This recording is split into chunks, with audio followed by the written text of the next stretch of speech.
My name is Olive Trotter. I'm 29 years old. And the night I realized my relationship was already over, I was sitting at a wedding, surrounded by laughter, champagne, and music that felt like it belonged to someone else's life. The ballroom glittered with fairy lights, the kind of romantic glow you see in movies. Sarah, my best friend since college, was dancing with her new husband in the center of the floor. Their smiles were so radiant they pulled the whole room into their orbit. Watching them, I felt a bittersweet tug in my chest. Happiness for her, yes, but also an uneasy ache, like I was measuring my own love story against theirs and finding something missing. At our table, a slice of lemon cake sat untouched beside me. I'd saved it for Aaron, my boyfriend of 3 years, who had wandered off more than an hour ago.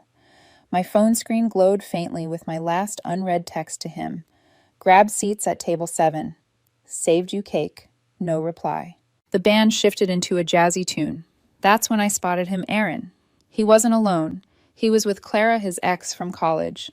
She'd flown in for the wedding, a fact he'd brushed off casually. Oh yeah, she'll probably be around. We're still cool. Still cool. From across the room, I watched Clara laugh at something Aaron whispered. Her laugh was sharp melodic, the kind of sound that snapped heads around. Aaron's hand rested lightly on the small of her back as he guided her toward the bar. My throat tightened. That gesture, it wasn't friendship. It was intimacy. I wrapped my fingers around my water glass, grounding myself in the cold condensation. A guest at our table leaned over and asked, "Your date off," charming the crowd. I forced a smile. Something like that. The music shifted again. The bride and groom left the dance floor and others filled in. To my horror, Aaron and Clara drifted into the center, almost as if the spotlight itself had chosen them. The way Aaron held her, one hand pressing the small of her back, the other locking her fingers against his chest. It wasn't the loose, playful dance of old friends. No, it was deliberate, possessive. Clara leaned in, cheek against his shoulder, wearing that soft smile I used to think belonged only to me. My stomach coiled. It wasn't jealousy. Jealousy is messy, irrational. This was clarity, a performance unfolding before me, and I was the only one who knew the script had gone terribly wrong. For 3 songs I watched. 3 songs of whispered jokes, playful swats, and Clara's hand lingering too long on Aaron's lapel. I even saw Sarah mid-conversation at her sweetheart table glance their way with a fleeting frown before turning back. Finally I stood. My chair scraped softly against the polished floor. Every sound in the ballroom dulled as I crossed the room heading toward the gilded mirrors outside the ladies' room. And there he was, Aaron. He wasn't waiting for me. He was waiting for himself, adjusting his tie with smug ease, Clara's laughter still echoing faintly behind him. "Aaron," I said, my voice low. He jumped slightly, then smirked. "Olive." "Hey, you finally decided to mingle. Having fun?" "I've been at our table for an hour. I texted you." He held up his phone. "Battery died. Relax. Clara and I were just catching up." Catching up. My tone sharpened, despite my effort to stay calm. "You've been glued to her all night. People are starting to notice." His eyes narrowed, and the sigh that slipped from his lips was pure exasperation. "God. Olive, could you be any more pathetic? It's just dancing. She's an old friend. If you weren't so insecure, you'd see that." The words struck like slaps, not because they were true, but because they were so rehearsed, so easy for him to fling. "It's not about insecurity," I said quietly. My voice surprised even me steady cold. "It's about respect. For me. For Sarah's wedding. This isn't the place." He leaned in his cologne, one I had bought him last Christmas, burning in my nose, suddenly alien. His lips curled with contempt. "Maybe you should try being more fun, more like her." With that, he brushed past me, his shoulder colliding with mine as though I were nothing but an obstacle. He strode straight back toward Clara, who was waiting at the bar. She greeted him with a hand on his arm and a whisper in his ear. Then she looked up, spotted me, watching, and smiled, slow, triumphant. The sound of her laughter cut through the room like glass. And in that instant, something inside me went still. The love wasn't broken, it wasn't dying, it was gone. Vanished like it had never existed. All that remained was silence. And in that silence, I made my choice. I was done. The drive home was a blur of gold streetlights and empty thoughts.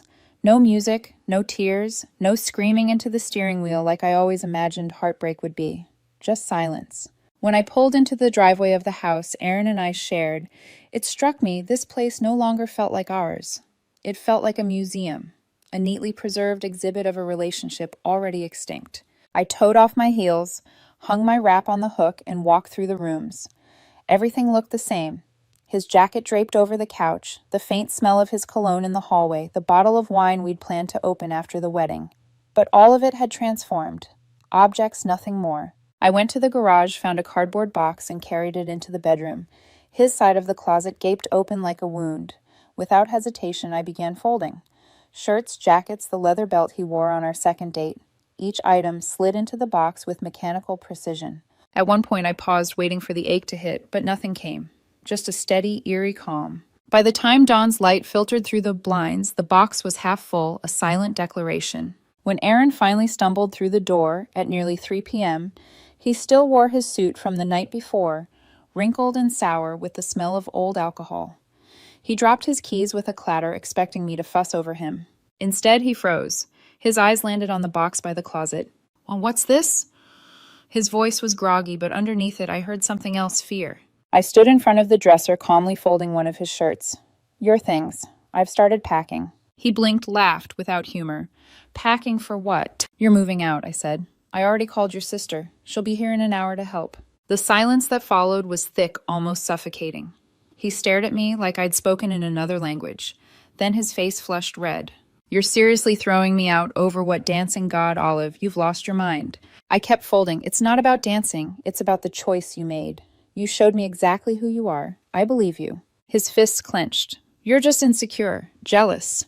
Do you know how pathetic you sound? Clara means nothing." I turned, finally meeting his eyes. Mine were flat steady. "Then it should be easy for you to leave." That broke something in him. His anger flared. "You can't do this. After 3 years, you're seriously ending us over one night." I placed the shirt neatly in the box. "No, Aaron. I'm ending us because of every night I doubted myself, every time you made me feel like I wasn't enough. Last night just made it undeniable." Before he could fire back, a car pulled into the driveway. His sister, right on time. The doorbell rang sharp in the charged silence. Aaron's shoulders sagged, rage collapsing into disbelief. His sister Melissa stepped inside, her eyes darting from me to the half-filled boxes. She looked at Aaron, then back at me.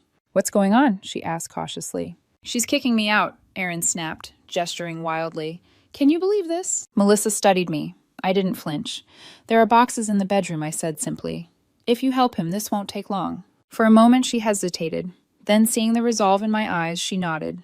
"Come on, Aaron. Let's get this over with." The next hour passed in a haze of slammed drawers and muttered curses. I stayed mostly silent, sitting at the kitchen table with a glass of water while they packed. Every thump of his shoes into a box was another brick lifted off my chest. Finally, with the last load carried out, Aaron lingered at the door. His face was pale, his voice low. "You'll regret this, Olive." I met his gaze one last time. My voice was calm, almost gentle. "No, I won't." He stared at me for a heartbeat longer, as if waiting for me to crack to beg him to stay. When I didn't, he turned and walked out.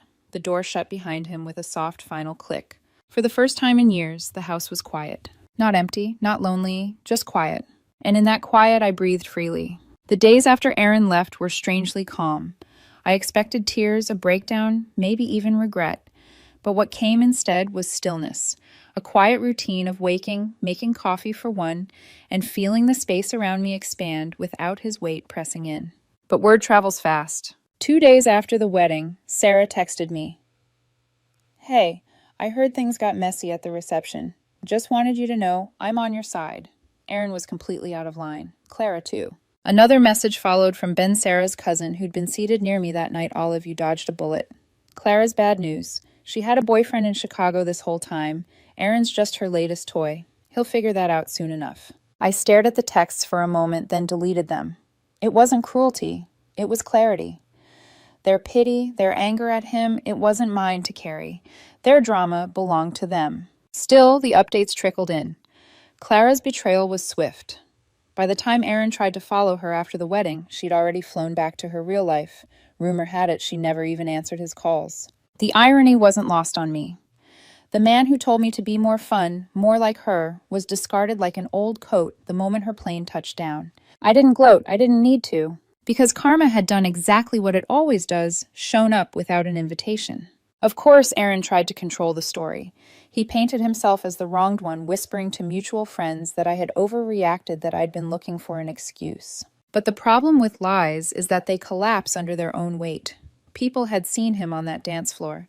They'd watched Clara's hand linger on his chest. They'd heard the laughter, the whispers. And worse for him, they'd seen my face, the kind of quiet devastation you can't fake. Soon enough, the sympathy shifted. Not toward Aaron, but away from him. Friends stopped answering his calls. Invites dried up. Even Sarah told me quietly. People are distancing themselves from him. What he did, at my wedding of all places, they're done. I didn't ask for updates, but they came anyway. It was as if the world wanted to make sure I knew he was paying the price. One night, I stood in the kitchen making tea when my phone buzzed with a group message. Someone had sent a photo, Aaron slumped at a bar, alone, his tie undone, nursing a drink like it was the last thing tethering him to the earth.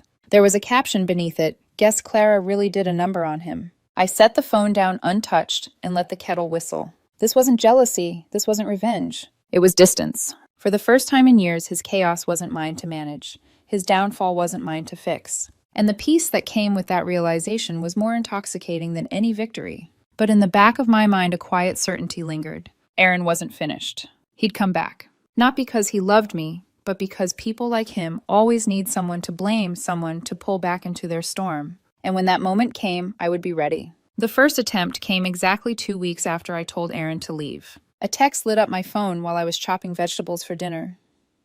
Unbelievable. You've turned everyone against me. Do you know what people are saying? We need to talk. Now. I let the screen dim until it went black. Then I slid the knife through the carrots again, slow, steady. The sauce on the stove bubbled gently, as if reminding me that this was my life now. Quiet. Controlled. I didn't reply. The second attempt was messier. It came in the form of a voicemail at 1:17 a.m. His voice slurred thick with alcohol and regret. Olive, please pick up. Please. Clara, she played me. She had someone else the whole time. I was stupid. I see it now. Everyone hates me. Sarah won't even answer my calls. I lost everything. I lost you. Just call me back, please. The words trembled, punctuated by a shaky breath, then a muffled sob. I sat on the edge of my bed phone in hand, listening in the dark. When it ended, I saved the voicemail. Not out of sentiment, but as proof. A receipt for a lesson I would never need to relearn. Then I deleted it. After that, the attempts grew more desperate. A string of messages over the following weeks. You can't just erase me, Olive. You're cruel. I can't believe you'd do this after everything I gave you. I need to see you. Just 5 minutes. That's all I'm asking. I read them once, then placed the phone face down. The silence in my kitchen filled with the sound of boiling pasta water. It was almost cinematic the way his chaos clashed against my calm. His storm pounding at the edges of a house he no longer belonged to while I sat inside, untouched, stirring sauce. But there was a shift in his tone as weeks passed. The anger faded. The blame softened into pleading. And underneath it all, I could hear the same thing I had seen in his eyes the night I told him to leave fear. Fear of being left behind. Fear of being ordinary without someone to orbit him. Fear of silence. One evening, Sarah called to check on me. He's been trying to drag people back into his corner, she said softly. It's not working. Everyone sees him for what he is now. Olive, you don't owe him a single second of your peace. I know, I said, and I did. But even knowing that I couldn't shake the sense that this wasn't over. Aaron wouldn't settle for texts and voicemails forever. He'd show up. And when he did, I wondered if I would still feel this calm, or if the storm he carried would try to pull me back in. It happened on a Saturday morning, crisp and clear. I had just finished a workout at the gym, endorphins buzzing through my veins, a towel slung around my neck. I was unlocking my car when I heard the hurried click of shoes on asphalt. Olive. The voice froze me before I even turned. He was thinner, unshaven, his eyes ringed with shadows. Aaron. His once polished confidence was gone, replaced with a jittery desperation that made him almost unrecognizable. Please, he panted, stopping a few feet away. Just 5 minutes. That's all I'm asking. I didn't move. I let him feel the distance between us. He dragged a hand through his messy hair. I lost everything. Clara used me. She had someone else the whole time. I was stupid. God, Olive, I know that now. I ruined us. I ruined you. But I can fix this. I can be better. Just give me one more chance. His voice cracked on the last word, and for the first time I saw not arrogance, not anger, but emptiness. I exhaled slowly, adjusting the towel around my neck. That night I said evenly, you told me I should be more like her. He blinked confused. What? I met his eyes steady and unflinching, so I listened. I became someone who doesn't get threatened, who doesn't get pathetic, who doesn't look back. The words hit him harder than any scream could have. His mouth opened, then closed, like he was searching for a script that no longer existed. Olive, he whispered, his face crumpling. Please don't do this.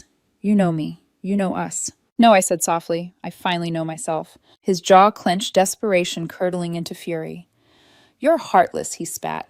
A cold, heartless bitch. I nodded once, unshaken. I know. I opened my car door and slid inside. The engine hummed to life. Through the glass, I watched him stand there, trembling fists balled at his sides, unable to move or speak. Then I shifted into gear and pulled away, leaving him in the middle of that empty parking lot alone with the silence he had always feared. For the first time, it wasn't my silence to break. It was his. The weeks that followed felt like breathing fresh air after years in a sealed room. I hiked trails outside the city, feeling my lungs burn with something pure instead of the suffocating weight of arguments. I bought books I'd always meant to read and stacked them on a new bookshelf I built myself. The house once cluttered with his noise filled with my own rhythms, quiet, deliberate mine. People still reached out, trickling updates about Aaron. Sarah texted me one afternoon. He's burning bridges left and right. Honestly, all of people have washed their hands of him. Another friend sent a whispered rumor Clara never spoke to him again after the wedding. He had tried, of course, but she dismissed him the way you swat a fly from your arm. I read the messages, nodded, and deleted them. Their outrage, their gossip, it wasn't my story anymore. Months later, Sarah invited me for coffee. The cafe was warm and airy, the clink of cups and hum of conversation like a gentle soundtrack. You look incredible, she said, stirring her latte with a smile. Happier, freer. I am, I admitted, and for once it didn't feel like a performance. Her expression softened, but then shifted as though she had a piece of news she wasn't sure I'd want. I heard from someone, she began carefully. Aaron moved back to his hometown. Couldn't make it work here anymore. I sipped my coffee, the warmth sliding through me. It was like hearing about a stranger, a man I once read about in a novel and then placed back on the shelf. Okay, I said simply. Sarah tilted her head, searching my face for something. Pain, maybe. Satisfaction. Anything. But there was nothing. Just peace. Okay, she echoed, and her smile turned genuine. We spent the rest of the afternoon laughing over honeymoon photos of Greece, whitewashed villages, azure seas, sunsets, spilling fire across the horizon. The past stayed exactly where it belonged in the past. Later that night, I returned to my house, the quiet house, the free house. I set a new plant by the window, boiled water for tea, and sat on the couch with my book. For the first time in years, there was no waiting for a text, no bracing for footsteps at the door, no silence laced with dread. This silence was different. It was full. It was mine. And it was beautiful.